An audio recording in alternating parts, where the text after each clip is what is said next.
बिस्मिल्लाहिर्रहमानिर्रहीम। अस्सलाम वालेकुम दोस्तों, मैं मुश्ताक खरल और हमारा सिलसिला चल रहा है इंटरनेशनल रिलेशंस के लेक्चर्स का।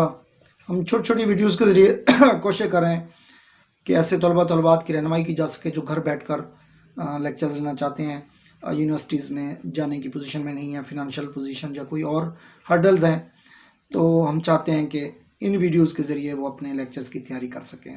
वीडियो स्टार्ट करने से पहले आपसे रिक्वेस्ट करेंगे कि आप हमारे चैनल को सब्सक्राइब करें और लाइक करें। अगर आप रिटर्न में कोई मटेरियल चाहते हैं तो mushtaqkharal.com पे भी आप जा सकते हैं। इंटरनेशनल रिलेशन के कुछ मेजर एस्पेक्ट्स में से एक एस्पेक्ट है नाजीज़म का। अक्सर स्टूडेंट्स ये सवाल करते हैं कि नाजीज़म क्या चीज़ है।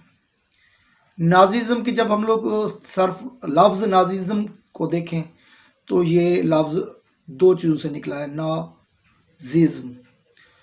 तो इसमें आप अगर जर्मनी की जो मेजर पार्टी थी वो नेशनल पार्टी थी, जो ना लफ्ज़ है वो उस पार्टी से निकला है, और इसके साथ जो सोशलिज़म है, सोशलिज़म को जर्मनी में जी कहते हैं, जी। तो ये नेशनल से ना और सोशलिज़म से जी, तो ये नाजी पार्टी कहलाती थी, बेसिकली नाजी पार्टी। और जो ही नाजी पार्टी का जिक्र आता है तो हमारे जहन में हिटलर आ जाता है। तो नाजीज़म तहरीक की बात करने से पहले हम लोग इसके थोड़े से पस मंज़र की तरफ जाते हैं।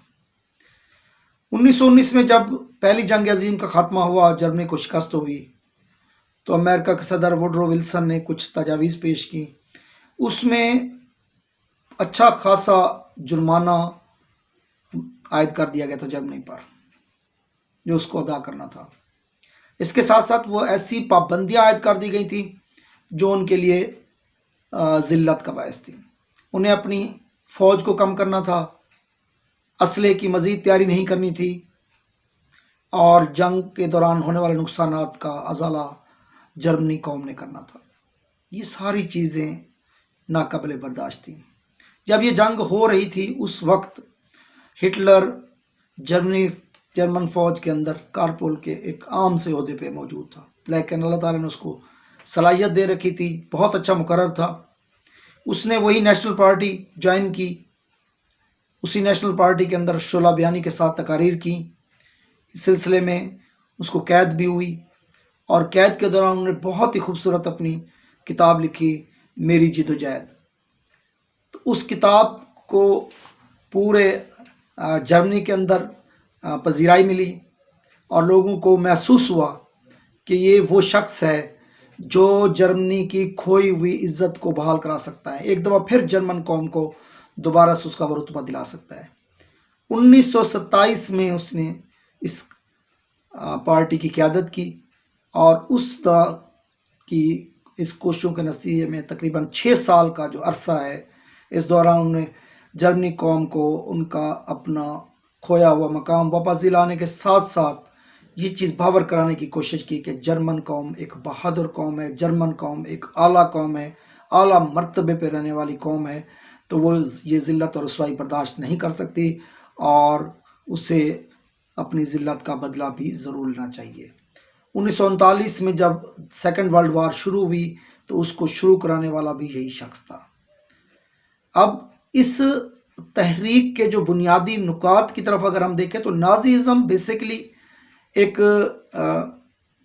आमरीयत, फाशिज़म, डिक्टेटरशिप जैसी गवर्नमेंट है, क्योंकि यहाँ पर जमहूरी इदारे और पार्लिमानी इदारों को क्रश किया गया। यहाँ पर शख्सियत परस्ती की तरफ जोर दिया गया। हिटलर के एक बड़े जो अहम सेक्रेटरी इतलात थे, डॉक्टर गोयबल्स, वो डिसइंफॉर्मेशन या प्रोपेगेंडा के माहिर थे। उन्होंने पूरी दुनिया में एक प्रोपेगेंडा फैला दिया कि जर्मनी के पास ऐसे हथियार हैं, वो चाहें तो दुनिया का चौथा हिस्सा तबाह कर सकते हैं। इस चीज़ ने पूरी दुनिया में खौफ पैदा कर दिया, और हिटलर को एक माफूकुल फितरत शख्स बना दिया। जर्मनी की कौम हिटलर की पूजा करने लग गई। यहाँ पर शख्सी आज़ादी बिल्कुल ख़त्म होकर रह गई। हुकूमत वक्त या हक़ में वक्त के ख़िलाफ़ कोई बात बगावत के ज़ुमर में आती थी, और बगावत की सज़ा मौत थी। लिहाजा فرد واحد کی ایک حکومت قائم ہوئی اور اسی فرد واحد نے پوری قوم کو یکجا کیا اور یکجا کر کے ایک دفعہ پھر جنگ کے اندر دھکیل دیا۔ لیکن جنگ کے بعد جو بھی اثرات ہیں، ہمارا ٹاپک چونکہ صرف نازیزم ہے، ہم اس تک محدود رہیں گے کہ نازیزم بنیادی طور پر یہ وہ تحریک ہے جو جرمنی کے اندر شروع ہوئی، جس کی قیادت جو ہے وہ ہٹلر نے کی، اور ہٹلر نے ایک دفعہ پھر پوری جرمنی کی قوت کو، اس کے اسلحے کو، اس کی فوجی قوت کو دوبارہ سے بحال کیا، قوم کو متحد کیا، قوم جو بالکل خوفزدہ تھی اس میں وہ خوف ختم کیا، اور اسے ایک دفعہ پھر اپنی دوبارہ وہ جو سابقہ پوزیشن تھی وہ بحال کرنے میں کامیاب ہو گئے، اور ایک وقت ایسا آیا کہ وہی قوم ایک مرتبہ پھر دنیا کی مضبوط قوتوں کے ساتھ ٹکر دینے میں کامیاب ہو گئی۔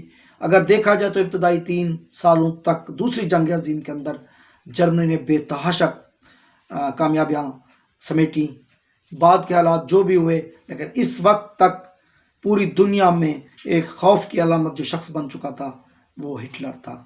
تو ہٹلر کی اس تحریک کا نام نازیزم ہے۔ بنیادی طور پر یہ پارٹی نازی پارٹی کہلاتی تھی۔ پہلے بھی بتایا کہ 2 لفظوں سے مل کر جرمنی کی نیشنل پارٹی کے لفظ نا اور وہاں کی سوشلزم کو زی کہتے ہیں، تو ان 2 لفظوں کو ملا کر یہ نازی پارٹی بنائی گئی، اور پھر اس تحریک کو ہم لوگ نازیزم کہتے ہیں۔ امید ہے آپ کو ہمارا یہ لیکچر پسند آئے گا۔ آپ ہماری ویڈیو کو شیئر کریں، سبسکرائب کریں ہمارے چینل کو، اور دوستوں کو انوائٹ کریں۔ اپنا بہت خیال رکھیں۔